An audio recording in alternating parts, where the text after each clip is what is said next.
पद्मभवं वसिष्ठं शक्तिं च तत्पुत्रपराशरें च व्यासं शुकं गौडपदं महान्तं गोविन्दयोगेन्द्रमथास्य शिष्यं श्रीशङ्कराचार्यमथास्य पद्मपादें च हस्तामलकं च शिष्यं तं त्रोटकं वार्तिककारमन्यान् अस्मद्गुरुं सन्ततमानतोऽस्मि।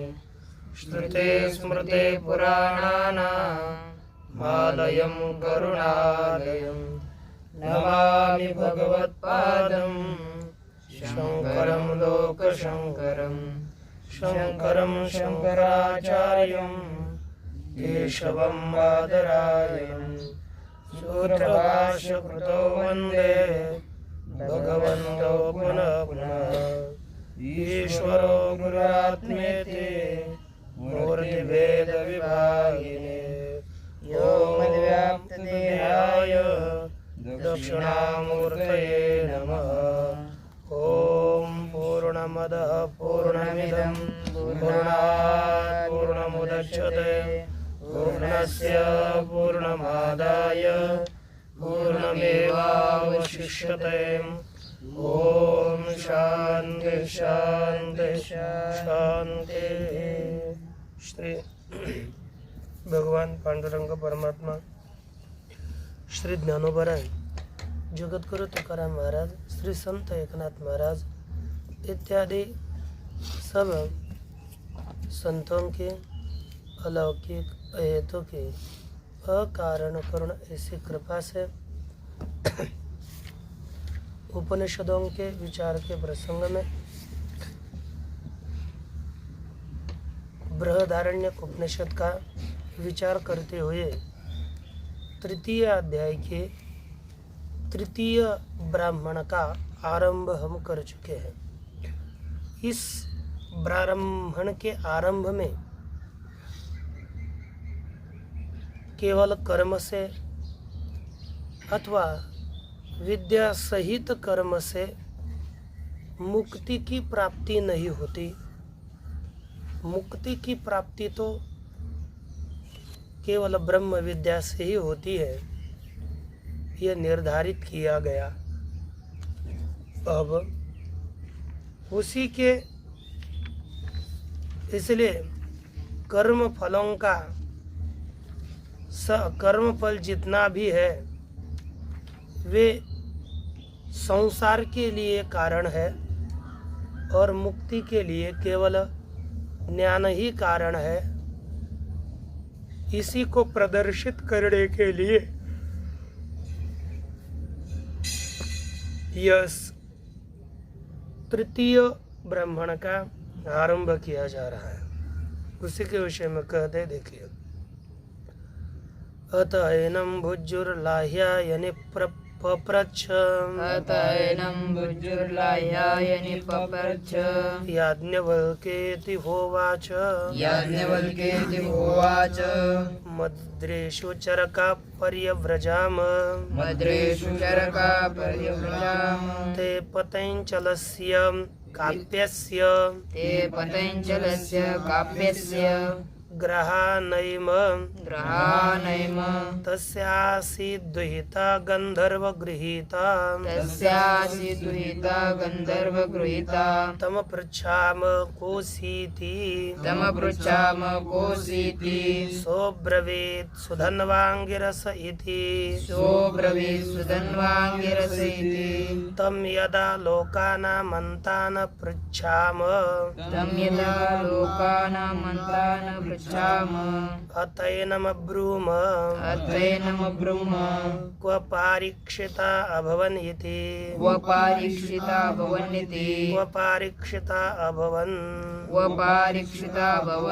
सत्वा पृच्छामि याज्ञवल्क्य क्व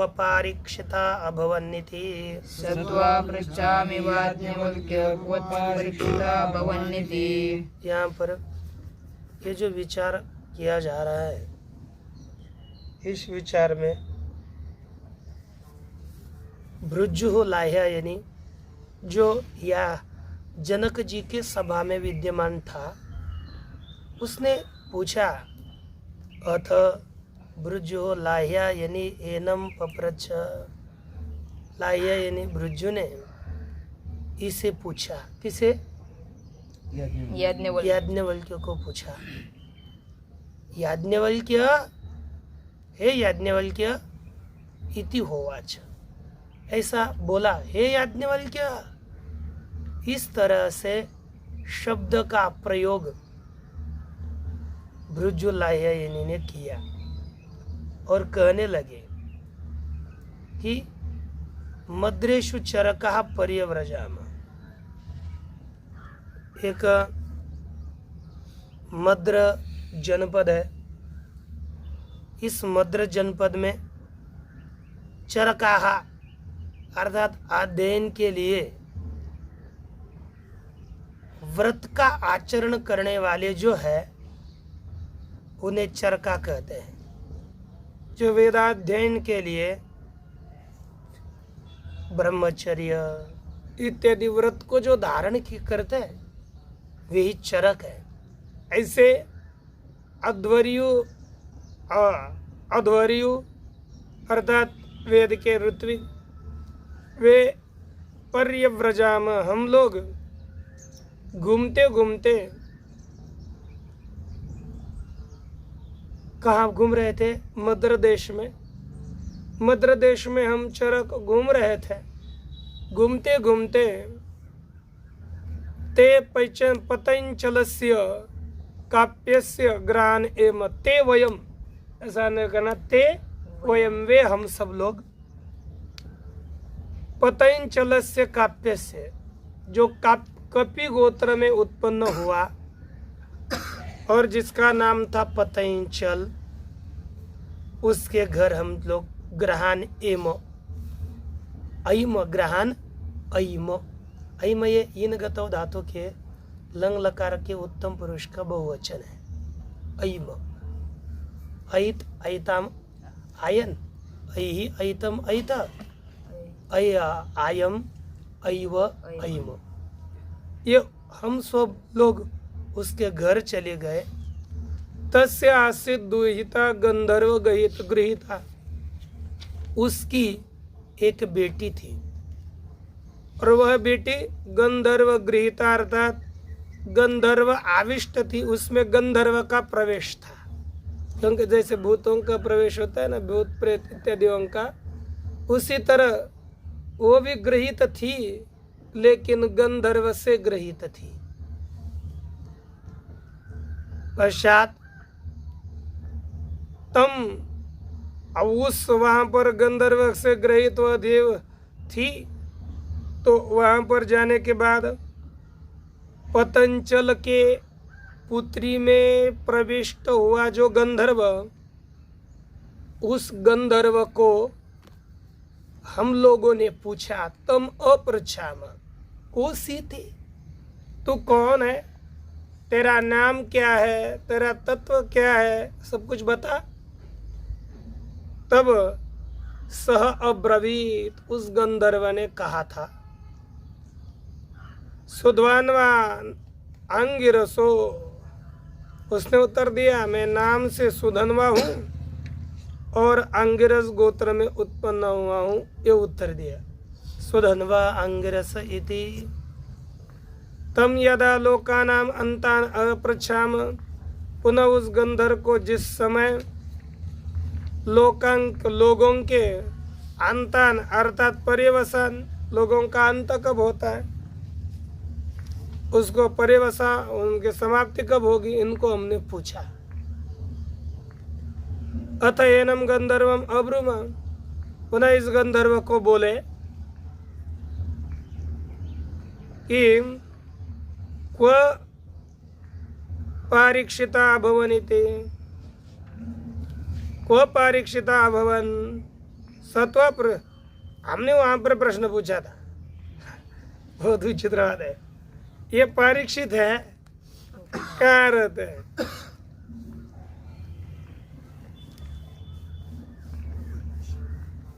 तब कोपारिक गंधर्व ने हमको सब कुछ उत्तर दिया,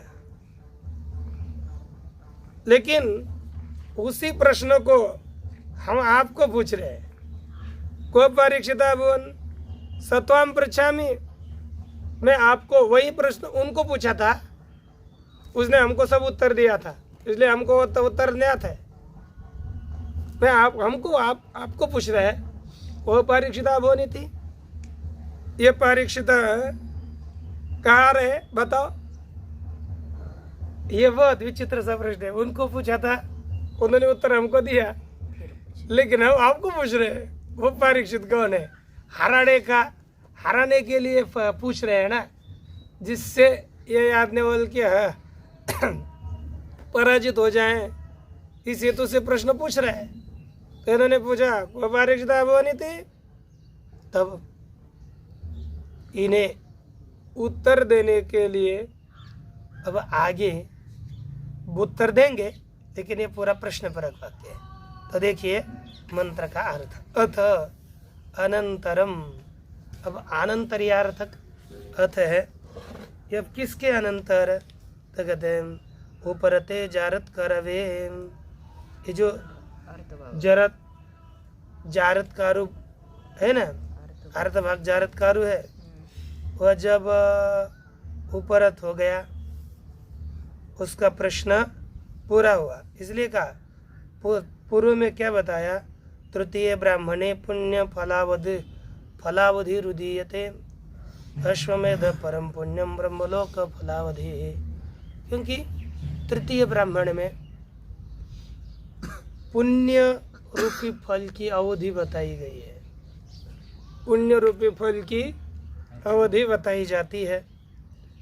अश्वमेध ये परम पुण्य है और ब्रह्मलोक ही पुण्य की फल की सीमा है। और वो पुण्य की फल की सीमा कहाँ तक है, इसका पूर्णतः निरूपण किया गया। अब आगे इसके बाद भृजुरिति नामतः, ये जो भृजु नाम से भृजु है, लह्य से अपत्यम लाह्य, लह्य का बेटा लाह्य, तदपत्यम लाह्य, यानी तदपत्यम, ये इसको हम कहेंगे गोत्रापत्यम। ये गोत्रापत्य, लह्य का अपत्य लाह्य, लाह्य का अपत्य लाह्य, यानी उस लाह्य यानी ने याज्ञवल्क्य से पूछा, याज्ञवल्क्य है ना, पूछा और कहा हे याज्ञवल्क्य, ऐसा कहा। आदौ याज्ञवल्क्य को संबोधित किया, हे याज्ञवल्क्य, इस तरह अपने अभिमुख करके भुज्जु ने खुद की जो पूर्व निवृत्त कथा, पूर्व घटी हुई कथा है, घटना है, उसको यहाँ पर बताया। उसी कथा को बताने के लिए, अवतरित करने के लिए अश्वमेध के स्वरूप का फल विभाग करके बताने जा रहे हैं। ये कथा ही बतानी है, लेकिन इसका फल पहले विभज्य यहाँ पर प्रदर्शित करने जा रहे हैं ग्रंथकार। और उन्होंने कहा आदौ अश्वमेध दर्शनम समष्टि वेष्टि फलश चाश्वमेध क्रतुः।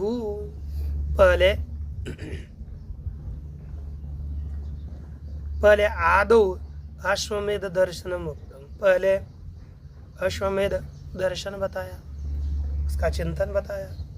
समष्टि वेष्टि फलश्च अश्वमेध क्रतु, ये अश्वमेध रूपी यज्ञ है ना, वह समष्टि फल वाला है और वेष्टि फल वाला है। इसका समष्टि और वेष्टि उभय फल अश्वमेध के क्रतु से मिलता है। इसका भी प्रतिपादन किया। अब ये जो क्रतु होता है ना, यज्ञ होता है, वो दो प्रकार का है। एक ज्ञान समुचितो वा, केवल ज्ञान संपादितो वा सर्वकर्मणां पराकाष्ठा।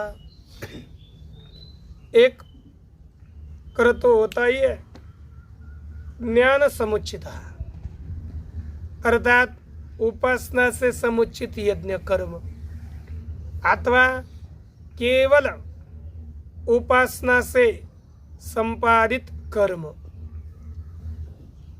अर्थात कर्म नहीं करना, केवल चिंतन करना। बैठो फल वही मिलता है, लेकिन हम लोग प्रवृत्त नहीं होते।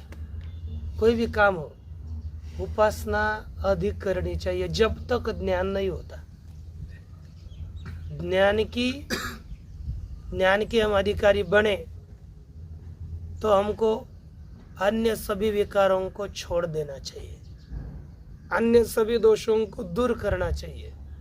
क्योंकि उपासना जब होती है तब ज्ञान, क्योंकि उपासना एक कर्म है और ज्ञान की साधना करते समय विचार करना पड़ता है। उपासना के लिए एक विग्रह लगता है, इसलिए ज्ञान का साधक और उपासना का साधक ये अलग अलग होता है। हाँ, ज्ञान होने के पश्चात कोई भी उपासना ज्ञान वो अपनी स्थिति के अनुसार कर सकता है, लेकिन ज्ञान की साधना करने वाला उसको केवल विचार करना पड़ता है, अहम ब्रह्मास्मि। उपासना आराधना पूर्वक हम आराधना करके समर्पित करके भगवान की प्रार्थना करें और हमारी विचार दृष्टि, हमारी की विचार की योग्यता अच्छी हो, इससे भगवान कभी ना कभी कृपा करता है। हम लोग भगवान की प्रार्थना से दूर रह करके भगवान को प्रार्थना अभ्यास के विषय में हम निरंतर प्रार्थना करें, हमें सामर्थ्य दे दे और उसको आगे हमारा आगे करके विचार करें। विचार के लिए भगवान सामर्थ्य देगा, इससे ज्ञान की उत्पत्ति होती है। इसलिए कभी कभी उपासना समुचित कर्म से, कर्म अथवा केवल ज्ञान, केवल चिंतन, यहाँ पर बिल्कुल कर्म न करना, केवल ज्ञान संपादितो वा सर्वकर्माणां पराकाष्ठा। यह सभी कर्मों की उत्कृष्ट ये विश्रांति स्थिति है, यह पराकाष्ठा है। इसलिए उसमें पुण्य श्रेष्ठत्व में प्रमाण बताते हैं। भ्रण हत्याश्वमेधाभ्याम न परम पुण्य पापयोरिति ही स्मरन्ति।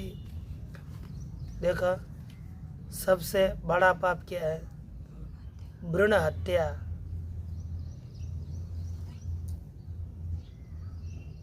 यह सबसे बड़ा पाप है। बच्चों का वध करना श्रेष्ठ ब्रह्म हत्या समझ लो।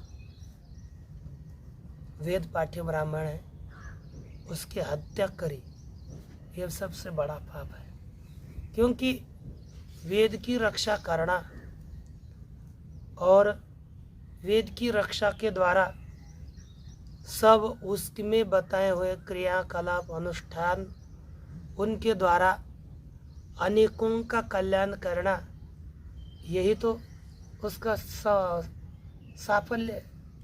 वेद की रक्षा के द्वारा सभी शास्त्रों की रक्षा होती है। इसलिए वेद पाठी ब्राह्मण का, श्रेष्ठ ब्राह्मण का, उसकी हत्या, और जो जन्म कोई आया नहीं, उधर माता के उदर में ही उसका वध, बचपन में वध करना, यह भ्रूण हत्या है। क्योंकि वो भविष्य काल में क्या नहीं कर सकता, सब संभावनाओं का ही हमने वध किया। और बताए, जब मनुष्य माता के उदर में रहता है तब बहुत दुख से पीड़ित होता है, और भगवान की इतनी प्रार्थना करता है, बहुत प्रार्थना करता है कि हे भगवान, क्योंकि देखो बचपन में माता और पिता के रज और वीर्य से शुरुआत में बुलबुल निर्माण होते, बुड़बुड़ा, फिर उसका बेर जैसी गांठ बनती है अंदर। ये 2-4 मास के बाद धीरे धीरे उसको अवयव आने लगते हैं। उसके बाद धीरे धीरे 7 माह के बाद तक उसका शरीर 4-5 तक ही पूरा हो जाता है। फिर उसको नेत्रादिक आने लगते हैं, जीव उसमें प्रविष्ट होता है। और जीव प्रविष्ट होता है तो बहुत क्योंकि कोमल त्वचा, अब देखो कुछ जल गया तो उसको हवा सहन नहीं होती ना, उसकी अपेक्षा से भी कोमल त्वचा होती है। बालक खिला बचपन में 9 मास में थोड़ी 12 आने के बाद हवा सहन इत्यादि करे वैसी बनते, लेकिन बहुत कोमल त्वचा होती है। बालक की त्वचा बहुत कोमल होती है। अंदर माता की लघुशंका, पू यानी पिष्ठा, खाया हुआ पदार्थ उसमें पड़ा रहना पड़ता है। और उसमें रहने के बाद लघुशंका का वो उष्ण होती है कि ठंडी होती है, उष्ण, और उससे उसका शरीर निरंतर गर्म जलता रहता है। बच्चे का अपना ही जला हुआ है, दूसरों का परोक्ष बोलने से क्या फायदा, अपनी ही सही स्थिति हुई है।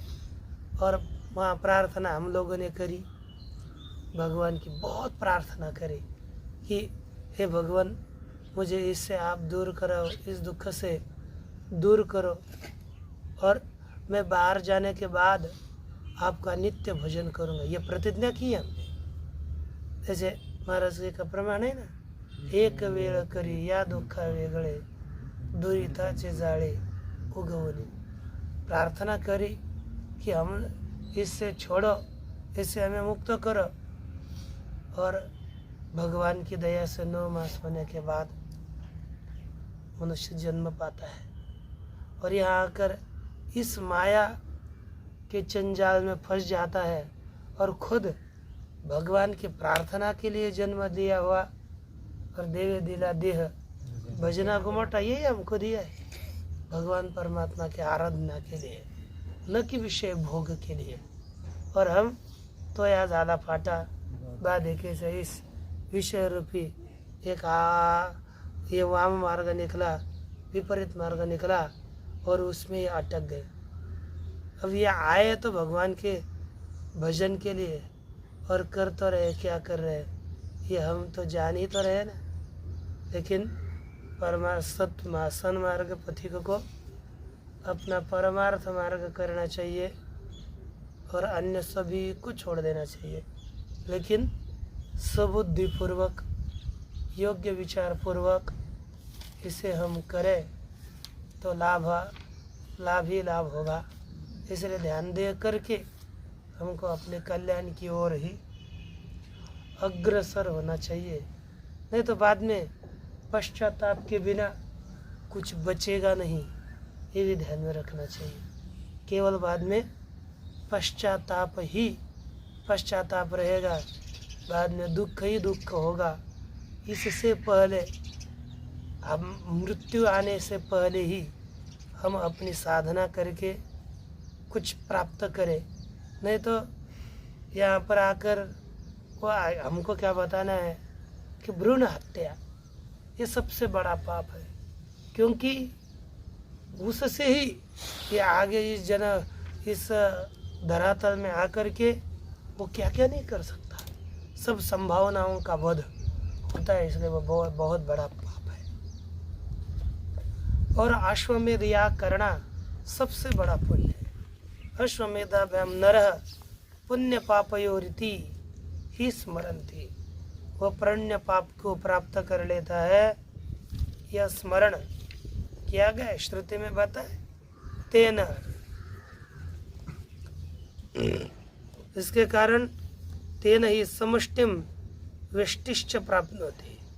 उस अश्वमेध के द्वारा समष्टि जैसी कामना है उसके अनुसार ही समष्टि अर्थात समनुगत रूपाम अर्थात जो व्यापक है हिरण्यगर्भ रूप स्थिति उसी को और वेष्टि जो स्थिति है देवतादिक है उन्हें प्राप्त कर लेता है। कहा पुनः तो वेष्टि क्या चीज है? कहते हैं तत्र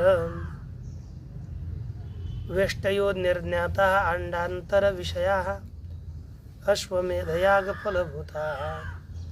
वेष्टि शास्त्र में उनका निर्णय किया गया है। अंडांतर विषया अर्थात ये ब्रह्मांड के अंदर विषय वाले ही ये वेष्टि होते हैं। अश्वमेध याग फलभूता वे सभी अश्वमेध याग के फल स्वरूप है। मृत्यु अस्य आत्मा भवति है ना, इनका आत्मा मृत्यु भी इसका उपासना करने वाला हिरण्यगर्भ ये इनका आत्मा होता है। एतासाम देवानाम एको भवति इति उक्तम, वही सभी इन देवताओं का एक हो जाता है। अर्थात ये सभी एक रूप हो जाते हैं, अलग अलग नहीं रहते।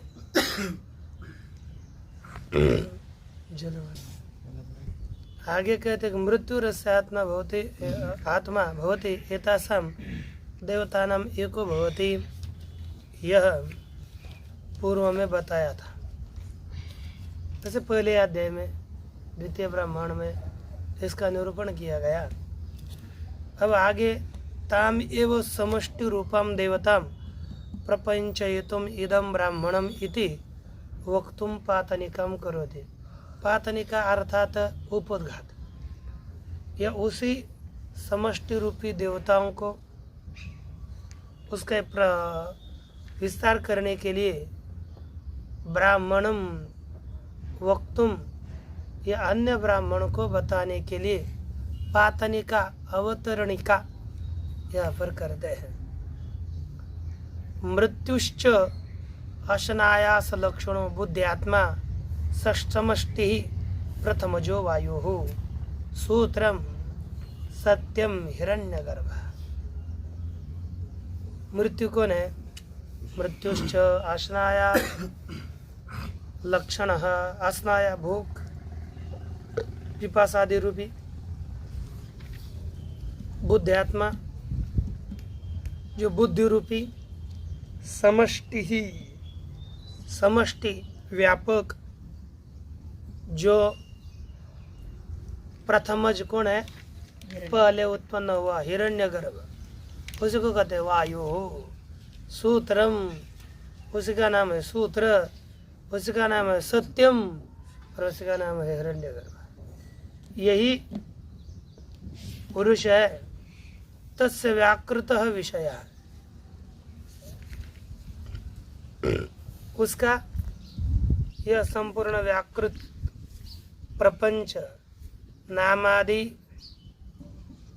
रूप से अभिव्यक्त जो प्रपंच है का वही विषय है, कार्य है। हिरण्यगर्भ जो प्रगट प्रपंच है वही हिरण्यगर्भ का कार्य है। जो अव्याकृत प्रपंच है जैसे केवल पंचकृत अपंचकृत पंचमहाभूत वह इसका विषय नहीं है। इसका विषय है व्याकृत प्रपंच, इसका विषय है। यदात्मकम सर्वम द्वैतैकत्वम, जिस यदात्मक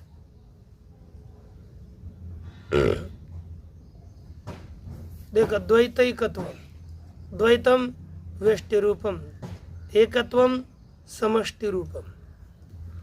ये सभी सर्व यदात्मक है, जिस हिरण्यगर्भ रूपी ये सब है, हिरण्यगर्भात्मक यह सब कुछ पदार्थ है। यह सर्वभूतांतरात्मा, ऐसा जो सभी भूतों का अंतरात्मा है। लिंगम अमूर्त रसः, यह सबका लिंग है, हेतु है। और ये कैसा है? अमूर्त। अमूर्त रस है, अमूर्त का रस रूप। यदा श्रितानि सर्वभूतानि सर्वभूत कर्माणि, जब यद आश्रितानि सर्वभूत कर्माणि, जिसके आश्रित ये सभी प्राणियों के कर्म है, यह कर्मणाम कर्म संबद्धानांच विज्ञानानाम परागति परम फलम, जो सभी कर्मों की और कर्म संबद्ध जो ज्ञान है, उन ज्ञानों की परम गति है, परम फल है ना। हिरण्यगर्भ सभी कर्मों का अथवा सभी उपासना है, उनका परम फल कौन है? हिरण्यगर्भ की प्राप्ति। हिरण्यगर्भ तस्य कियान गोचर, उसी हिरण्यगर्भ का कितना ये विषय है, कियति व्याप्ति, उसकी कितनी व्याप्ति है। सर्वतः परिमंडल मंडली भूतासा वक्तव्य, सब ओर से व्यापकी भूत, परिमंडली भूत जो व्याप्ति है वह बतानी चाहिए। तस्याम मुक्तायाम, उसका कथन करने पर सर्व संसार बंध गोचर उक्त होती। अब यदि उस इस हिरण्यगर्भ के व्याप्ति का प्रतिपादन करने से ही सभी जो संसार है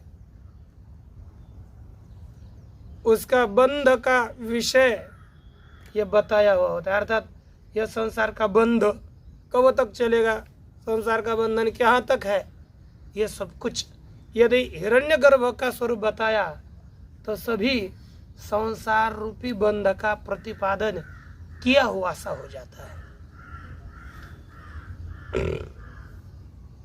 तस्य अर्थात हिरण्यगर्भ से समष्टि व्यष्ट्यात्म दर्शन से, ये जो समष्टि दर्शन और व्यष्टि दर्शन है उसमें अलौकिकत्व प्रदर्शनार्थम, यह चिंतन अलौकिक है, यह प्रदर्शित करने के लिए आख्यायिकाम आत्मन वृत्ताम प्रकृति, अपने साथ घटी हुई घटना को ही पुनः बताने जा रहे हैं।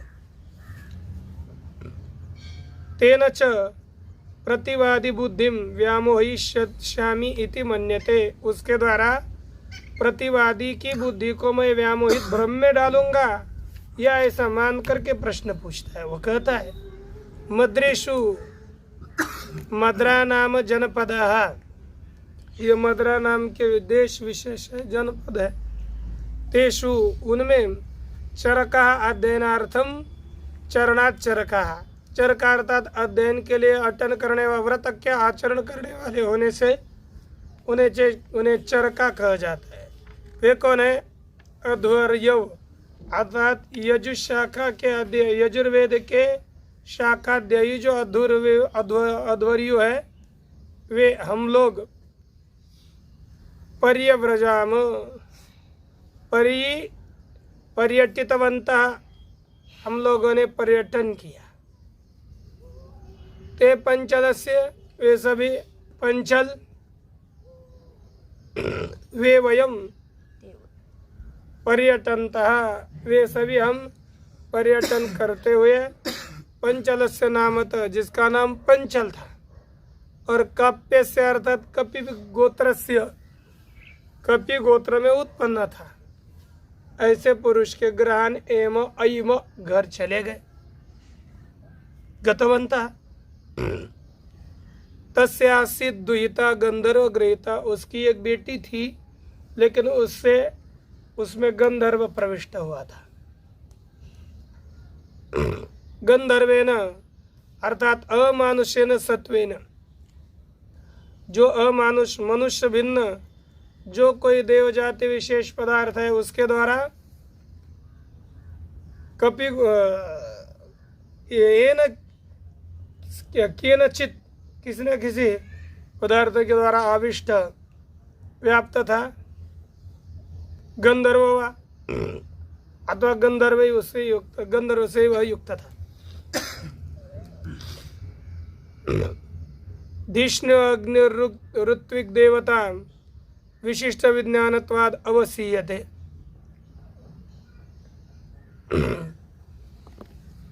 ये जो धिष्णु उपास्य है, कौन? अग्नि, ऋत्विक देवता, उसमें विशिष्ट विज्ञान की अपेक्षा होने से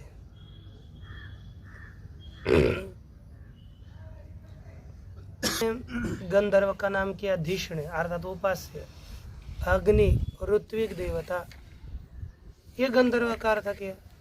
लेकिन ये कैसे समझ जाते हैं? कहते विशिष्ट विज्ञानत्वाद। इसे आगे हमने जो प्रश्न पूछे वो ज्ञान था या विशिष्ट विज्ञान वाला होने से या ऐसा निश्चय किया जाता कि श्रेष्ठ देवता है? नहीं, सत्व मात्र से ईदृशम विज्ञानम उत्पद्यते। कोई प्रकृत प्राणी मात्र कोई भी हो तो इस तरह का श्रेष्ठ ज्ञान उससे नहीं हो सकता, है ना? तम सर्वे वयम परिवारिता संत अपृच्छाम। उसी गंधर्व को परिवारिता मिलकर हम सब लोगों ने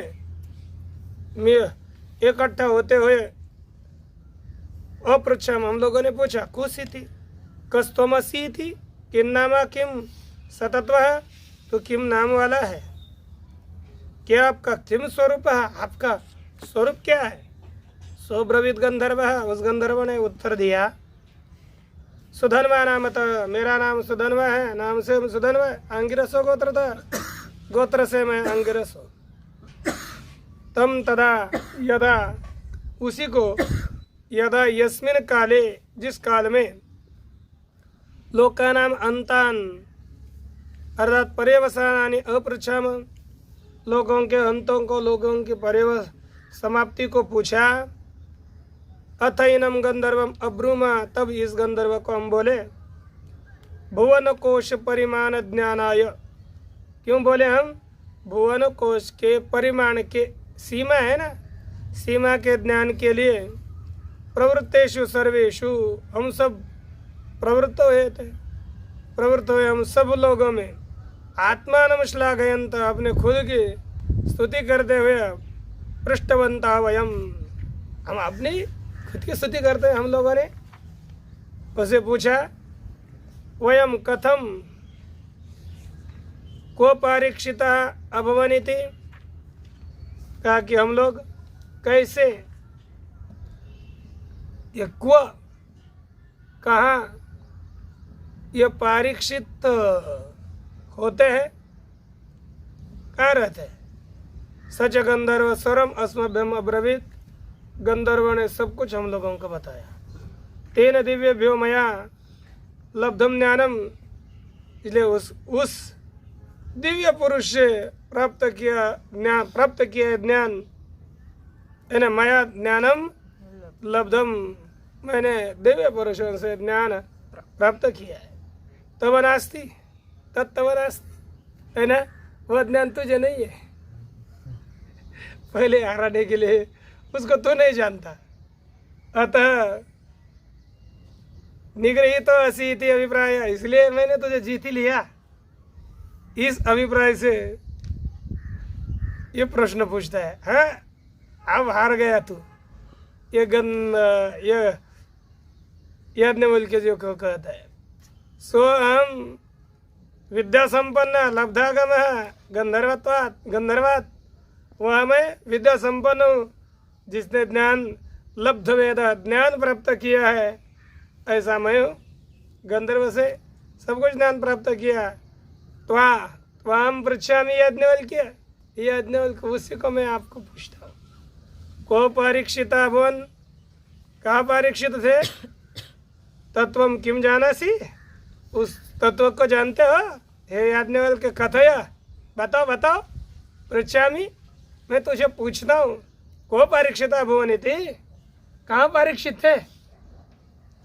इस तरह से प्रश्न किया। अब याज्ञवल्क्य इसका उत्तर आरंभ करेंगे, लेकिन कल ओम पूर्णमदः पूर्णमिदं पूर्णात् पूर्णमुदच्यते पूर्णस्य पूर्णमादाय पूर्णमेवावशिष्यते। ओम शांति शांति शांति।